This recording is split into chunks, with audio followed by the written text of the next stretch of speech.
Daisy and the Lost Ball, a Siberian Husky Mix Adventure.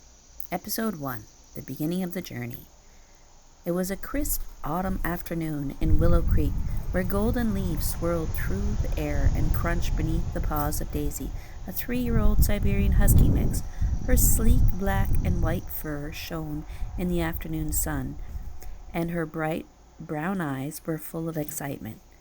Beside her stood Bonnie, a teenage girl with auburn hair that gleamed in the golden light.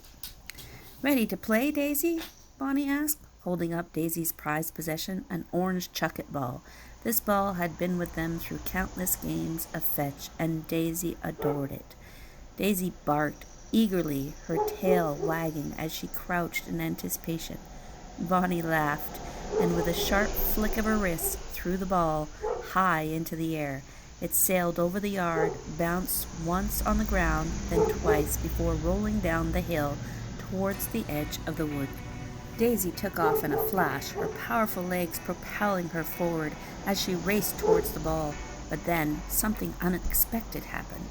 The chuck-it ball didn't stop at the bottom of the hill. Instead, it kept rolling faster and faster until it disappeared into the dense shadows of the forest.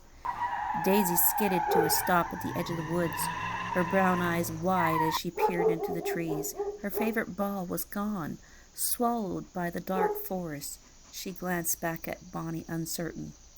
Bonnie gave her an encouraging smile. "Go ahead. Get it, Daisy. You got this." With a bark of determination, Daisy charged into the forest.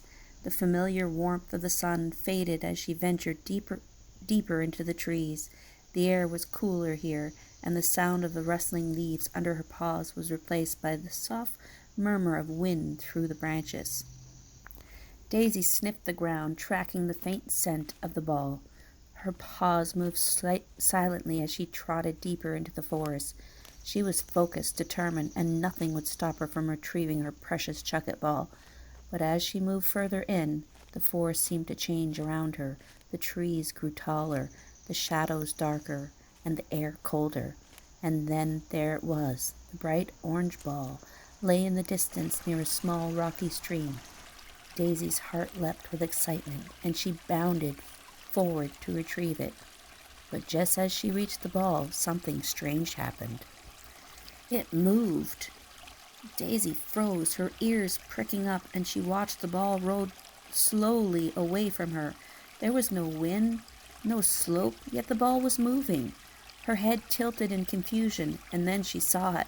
A small, shadowy figure darted from behind a rock, nudging the ball further away from her. Daisy growled softly, her body lowering as she approached cautiously. The figure was small, barely the size of a squirrel, but it moved quickly, had sharp, glowing eyes. Before Daisy could react, the creature snatched up the ball and scurried deeper into the woods. Daisy barked loudly, her deep voice echoing through the trees. Without a second thought, she took off after the creature, her paws pounding against the forest floor. The creature zigzagged through the trees, darting left and right, but Daisy was fast. She jumped over fallen logs and weaved through the underbush, her eyes never leaving the orange ball that bobbed into the creature's grasp. Soon the forest opened up into a large clearing.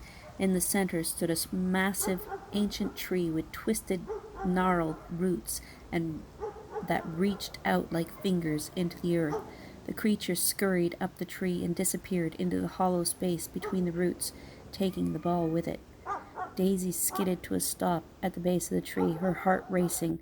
She stared up at the enormous trunk, her chuck-it ball now hidden somewhere deep inside. Daisy sniffed around the roots, pawing at them in frustration. How was she supposed to get inside? Just as she was about to give up, a soft, eerie voice whispered from within the tree. "Come closer, Daisy. If you want your ball back, you'll have to find it in the maze below." Daisy's ears twitched at the sound. She backed up for a moment, unsure of what to do, but her love for that orange chuck-it ball pushed her forward. The ground beneath her paws trembled slightly, and she could feel the energy in the air shift. She looked back towards the forest, where Bonnie was far away. then back at the tree. With a deep breath, Daisy began digging at the roots, and to her surprise they parted, revealing a narrow tunnel that led deep into the earth. A faint orange glow, the unmistakable glow of her ball, flickered from within the tunnel. Determined to get back to her ball, Daisy stepped forward and entered the tunnel. The tunnel grew colder and darker as Daisy ventured deeper into the earth. The faint glow of the chucket ball flickered ahead, lighting her path, but as she turned a corner, the tunnel suddenly split into 3 separate passages. Each one stretched into darkness, and from one of them, Daisy heard a low, ominous growl. From another, the faint orange glow of her ball beckoned her forward. Daisy hesitated, her pounding heart. Which path should she take? To be continued.